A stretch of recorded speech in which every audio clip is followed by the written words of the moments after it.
A20 petrol को लेकर consumer court ने जो ऐतिहासिक फैसला दिया है उसकी काफी चर्चा है और छत्तीसगढ़ के रायपुर कंज्यूमर फोरम ने एक मशहूर कार कंपनी को तगड़ा झटका देते हुए ग्राहक को उसी मॉडल की नई A20 कंपैटिबल कार 20.5 लाख रुपए रकम ब्याज सहित लौटाने का आदेश दिया। यह फैसला ऐसे समय में दिया गया है जब एक तरफ भारत सरकार का पेट्रोल में बायोफ्यूल जिसे इथेनॉल कहते हैं उसे बढ़ावा देने पर फोकस है और सरकार तर्क दे रही है कि पेट्रोल में 20% इथेनॉल मिलाने से भारत के कच्चे तेल के आयात पर निर्भरता कम होगी, विदेशी मुद्रा की बचत होगी, कार्बन उत्सर्जन कम होगा और किसानों को आय बढ़ेगी। गाड़ी के मालिक और ड्राइवर इससे माइलेज, प्रति किलोमीटर खपत में कमी आने और फिर इंजन में खराबी का दावा कर रहे हैं। कह रहे हैं कि E20 की वजह से गाड़ियां खराब हो रही है। विपक्षी राजनीतिक दल भी सरकार को इथेनॉल के मुद्दे पर घेर रही है। इस विवाद पर सोशल मीडिया पर भी जमकर बहस हो रही है और कई लोग अपनी गाड़ियों में आ रही खराबी का जिक्र कर रहे हैं। और इस बीच में छत्तीसगढ़ कंज्यूमर फोरम के ऐतिहासिक फैसले की चर्चा है। कंज्यूमर कोर्ट ने आदेश क्या दिया है, क्या विवाद है, इसे एक एक कर समझते हैं। दरअसल छत्तीसगढ़ के रायपुर के एक जाने माने किडनी रोग विशेषज्ञ डॉक्टर प्रेमराज देवता ने 3 जून 2024 को grand Vitara strong hybrid 1.5 CVT car 18,19,000 रुपए में खरीदी। RTO समेत वाहन पर कुल 20,50,288 रुपए का खर्च हुआ। गारंटी 21,913 किलोमीटर चलने के बाद 11 नवंबर 2024 को इसमें खराबी आई और इस पर देवता कार सर्विस सेंटर में पहुंचे। पहली बार पेट्रोल टैंक खाली कर साफ किया गया और पेट्रोल डालकर गाड़ी लौटाया गया। कुछ दूर चलने के बाद इंजन फिर से बंद हो गया।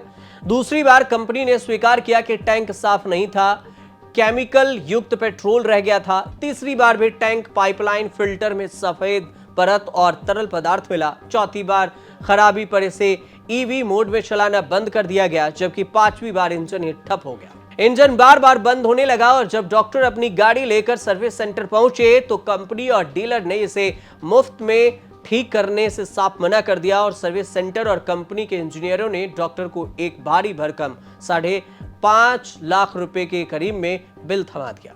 मैं ये बोलना चाहूँगा, पहली बात ये है कि उस टाइम से जब से मेरा गाड़ी खराब हुआ तो मैं जाहिर है कि बहुत लोगों के साथ बात किया हूँ और बहुत लोग मुझे भी कांटेक्ट किए हैं कि मेरे गाड़ी में ये प्रॉब्लम आया है, ये गाड़ी में ये प्रॉब्लम आया है।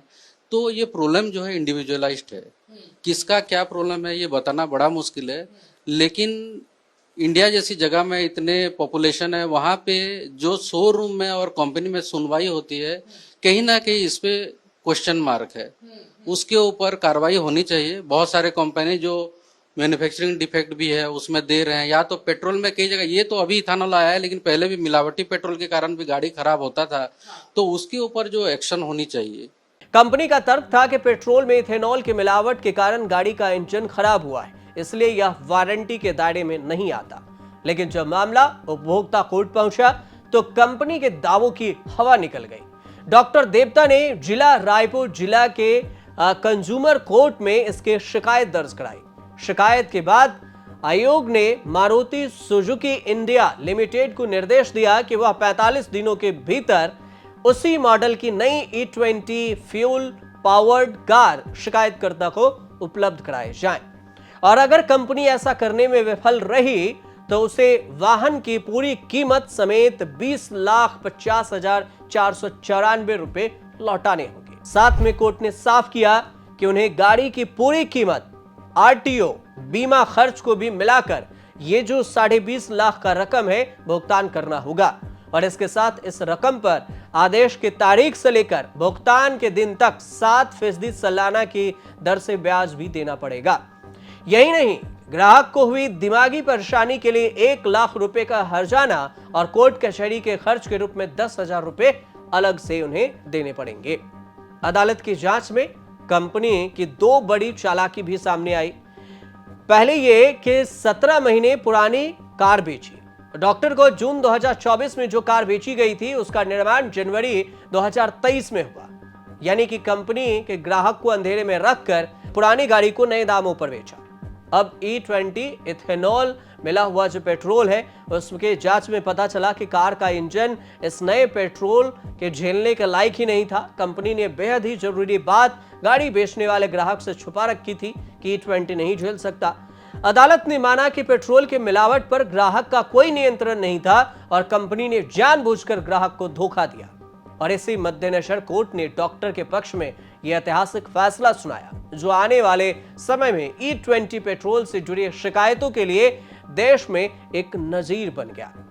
जबकि इस पूरे मामले पर भारत की सबसे बड़ी कार निर्माता कंपनी मारुति सुजुकी इस फैसले के आगे झुकने को तैयार नहीं है और उसने इस आदेश को मानने से साफ इनकार करते हुए कानूनी लड़ाई का ऐलान कर दिया।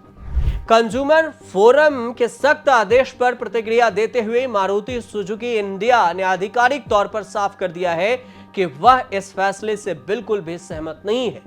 कंपनी का कहना है कि वे इस फैसले के खिलाफ कानून के मुताबिक सही और उच्च फोरम में अपील दायर करेंगे।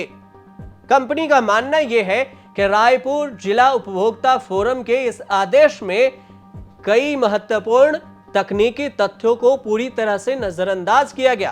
कंपनी इस मामले में साबित होने के लिए वह इस कानूनी जंग को आगे बढ़ाने की बात कह रही है।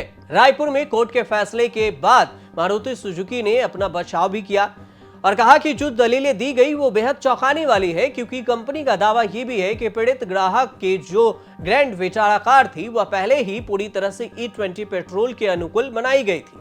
कार के साथ मिलने वाले ओनर मैनुअल में भी इस बात का साफ साफ जिक्र किया गया था और कंपनी ये भी कह रही है कि गाड़ी के इंजन में खराबी पेट्रोल की क्वालिटी में इथेनॉल की वजह से नहीं आई है, बल्कि जांच के दौरान गाड़ी से जो पेट्रोल निकाला गया उसमें बाहरी मिलावट या फिर मिक्स्ड पेट्रोल डाले गए थे। E20 नहीं था, गंदा पेट्रोल था। तो आगे क्या होगा अब?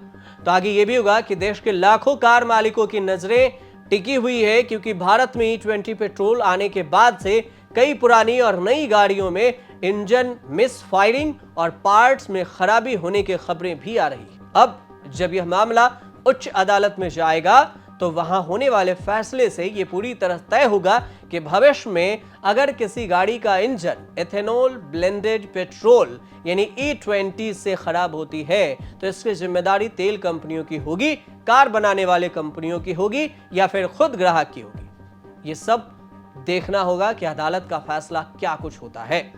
और इसके साथ साथ अंत में आपको यह भी बता दें कि पेट्रोलियम और प्राकृतिक गैस मंत्रालय के मुताबिक इस दौरान भारत में इथेनॉल की खरीद 38 करोड़ लीटर से बढ़कर 12,000 करोड़ लीटर तक पहुंच गया है। सरकार यह भी कह रही है कि इथेनॉल ब्लेंडेड के कार्यक्रम को जल्दबाजी में लागू नहीं किया गया, बल्कि इसे लेकर पायलट प्रोजेक्ट साल 2001 में ही शुरू हुआ था और साल 2006 में देश के कुछ हिस्सों में 5% E20 E5 जो बेचा जा रहा था और कच्चे तेल के आयात पर निर्भरता कम होने का दावा किया गया था और इसे धीरे धीरे ही E20 तक किया गया है, न कि कोई अचानक से इस पर ट्रायल किया जा रहा है। तो कुल मिलाकर ये E20 को लेकर विवाद था और इस विवाद के बीच में छत्तीसगढ़ के रायपुर में कंज्यूमर कोर्ट का जो ऐतिहासिक फैसला है उसकी ये पूरी कहानी थी। आपकी कोई राय हो तो कमेंट बॉक्स में हमें जरूर बताइए और देखते रहिए न्यूज़ तक।